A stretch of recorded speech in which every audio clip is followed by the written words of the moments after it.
Sa kasaysayan ng pelikulang Pilipino, may isang pangalan na hanggang ngayon ay nirerespeto at hindi na mawawala sa puso ng masang Pilipino.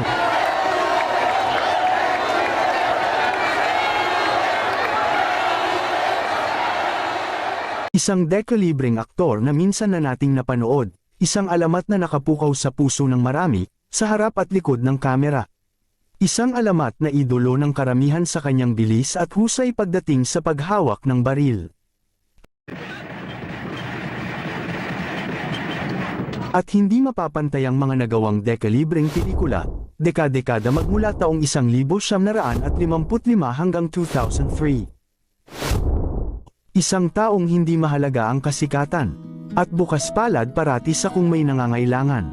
Isang taong may pambihirang katangian, at nakakamanghang buong puso nitong pagmamalasakit sa kanyang kapwa.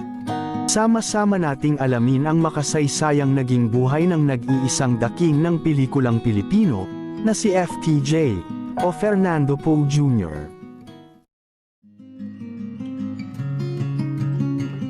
Noong ika-20 ng Agosto, 1939, sa lungsod ng Maynila, isinilang si Ronald Alan Kelly Poe, anak ni Fernando Poe, Sr., isang dating aktor, at Elizabeth Gat Bonton Kelly na isang Irish-American. Si FTJ ay pangalawa sa 6 na magkakapatid, ilan nga sa mga kapatid nito ay sumabak rin sa mundo ng pelikula. Tulad ni Andy Poe at half-brother nito na si Conrad Poe.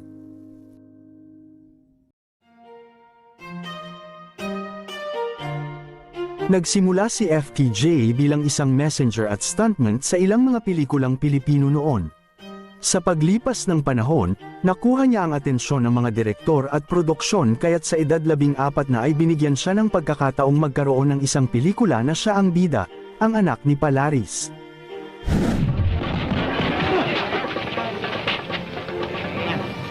At sa edad na 18 ay pinagbidaan niya ang pelikula na pinamagatang Low Waist Gang at doon na nagsimulang makilala si The King.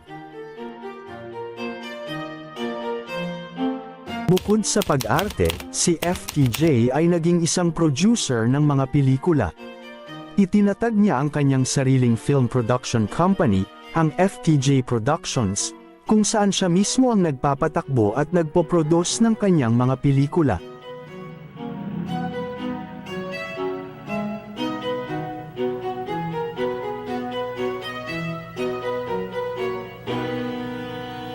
Si FTJ ay nagtagumpay rin bilang isang direktor, at lahat ng kanyang nagawang pelikula ay sinaiilalim niya sa kanyang alias na pangalan na Ronwaldo Reyes.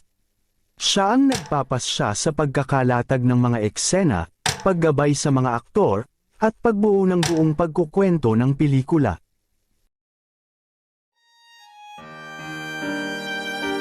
Noong Disyembre taong 1969, ay naganap ng pinakasalan ni FTJ ang kilalang aktres na si Susan Roses sa simbahan ng Santuario de San Jose sa lungsod ng Mandaluyong. Naging engrande ang naturang kasal kung saan sina dating Pangulong Ferdinand Marcos at unang ginang na Imelda Marcos ang kanilang kinuhang ninong at ninang. Ang pamilyang Marcos ang nasa kapangyarihan bilang unang pamilya ng Pilipinas sa panahong iyon.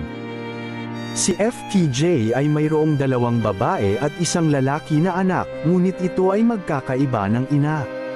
Nang hindi man binayayaan ng anak ang mag-asawang FTJ at Susan Roses ay sila naman ay nag-ampon ng isang paslit na babae na si Mary Grace Poe at di kalaunan ay naging isa itong senadora ng bansa. Karoon din si FTJ ng isang anak na babae sa isa nitong naging leading lady sa pelikulang Kapag Puno na ang Salop na si Rowena Moran. Ang anak na iyon ay si Lourdes Virginia Moran Poe o mas kilala bilang si Lovie Poe at di kalaunan ay naging isa na rin itong aktres gaya ng kanyang mga magulang. Sikat ngayon si Lovie Poe dahil sa role niya sa TV shows ng ABS na Batang Quiapo, kung saan leading lady siya ni Coco Martin. Ang kaisa-isang anak naman na lalaki ni FTJ na si Ronian Poe na anak naman ni FTJ sa isa rin itong dating leading lady na si Ana Marin. Bagamat hindi man sumunod sa yapak ng kanyang ama si Ronyan ay gumagawa naman ito ng kanyang sariling pangalan sa larangan ng musika.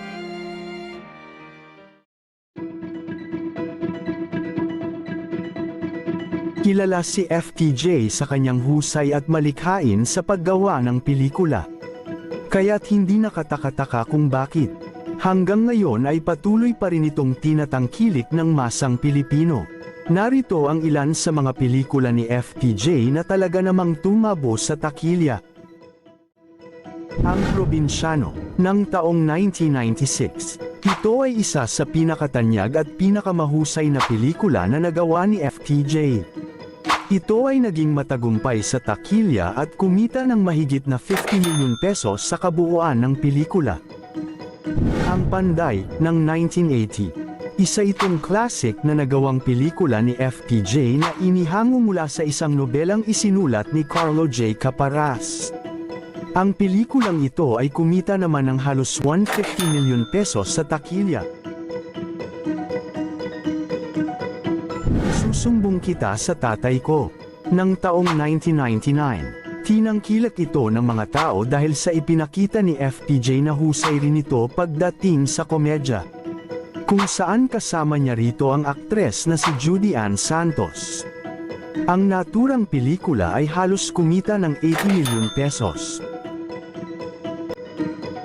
Ang pelikulang Dito sa Pitong Gatang, ng 1992. Kung saan gumanap si FTJ bilang isang chairman ng isang barangay. At ang pelikula namang ito ay kumita sa takilya ng halos 60 milyon pesos.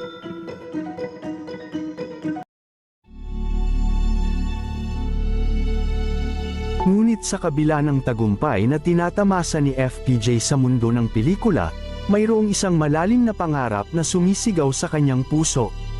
Ito ay ang tumulong sa kanyang kapwa.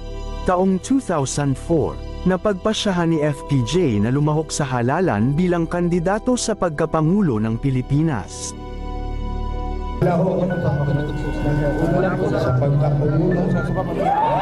Sa kagustuhan nito na magbunga ito ng kapangyarihan upang mas matulungan ang sambayanan at advokasya na mabigyan ng boses ang mga karaniwang tao.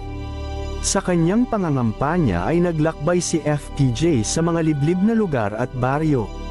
Nakikipag-usap at nakinig sa hinaing ng mga mamamayan. Hindi naging madali ang kanyang laban. Dumating ang mga pagsubok at mga hamon. Nagkalat ang mga paratang at kontrobersya upang masira ang kanyang pangalan. Bilang isang artista at hindi tradisyonal na politiko, isa sa mga hamon na kinaharap ni FTJ ay ang pagdududa ng ilan sa kanyang kakayahan at karanasan upang maging leader ng bansa.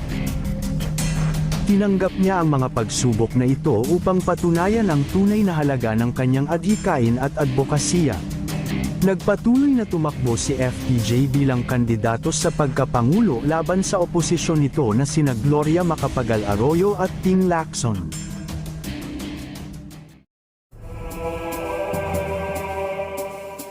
Sa kasamaang palad, hindi nakamit ni FTJ ang kanyang mithiin na maupo bilang pangulo ng bansa. Ngunit binalot naman ng kontrobersya ang naging resulta ng naturang eleksyon. Maraming mga ulat at alegasyon ang lumabas na nagtuturo ng malawakang pandaraya. May mga ulat ng mga irregularidad tulad ng sobrang mga boto, paggamit ng mga invalidong dokumento, at mga anomalya sa mga bilang ng mga boto. Bilang tugon sa mga di umanong alegasyon ng malawakang pandaraya ay naghain ng petisyon ang kampo ni FTJ at idinulog ito sa korte. Samantala ang mga taga-suporta naman ni FTJ ay nadismaya sa naging resulta ng naturang botohan. Kaya't nagdulot ito ng pagtitipo ng libu-libong tao upang ipanawagan na hindi nila tanggap ang nanalong pangulo at ang naging resulta ng naganap na eleksyon.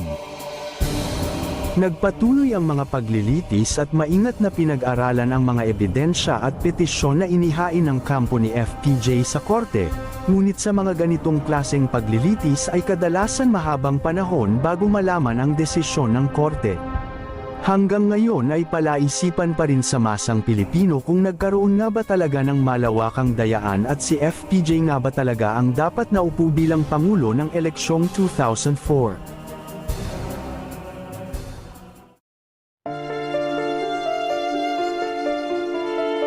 Noong December 14 ng 2004, isang nakakabigla at nakakalungkot na balita ang kumalat sa buong Pilipinas. Dahil ito ang araw kung saan sa edad na 65 ay pumanaw si FPJ sa dulot ng isang stroke o cerebral infraction. Bali-balita noon na di umano makalipas ang ilang buwan matapos ang eleksyon ay bigla raw sinugod si FPJ sa ospital. Ang haka-haka nga ng ilan ay baka raw dinamdam niya ang pagkabigo niyang manalo sa eleksyon. Ang pagpanaw ni FPJ ay nagdulot ng kalungkutan sa marami nitong tagahanga. Tila ba ang araw ng pagkawala ni FPJ ay naging isa sa pinakamalungkot na araw sa kasaysayan ng Pilipinas.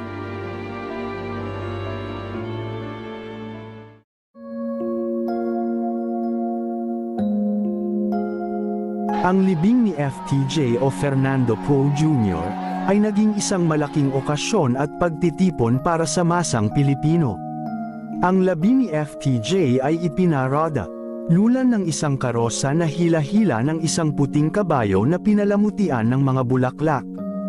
Libo-libong mga taga-suporta at tagahanga ang sumama sa paglalakad at nagtipon upang magbigay pugay at ihatid si FPJ sa kanyang libingan. Bawat yugto ng kanyang buhay, nakita natin ang kanyang dedikasyon sa sining at pagbibigay saya sa maraming Pilipino sa pamamagitan ng kanyang mga pelikula. Naipakita rin niya kung gaano kabuti ang kanyang puso at pagnanais niyang tumulong sa kahit sino. Mayaman man o mahirap, ilan lamang ito sa napakaraming dahilan kung bakit tinawag si Fernando Poe Jr. ng mga tao na The King.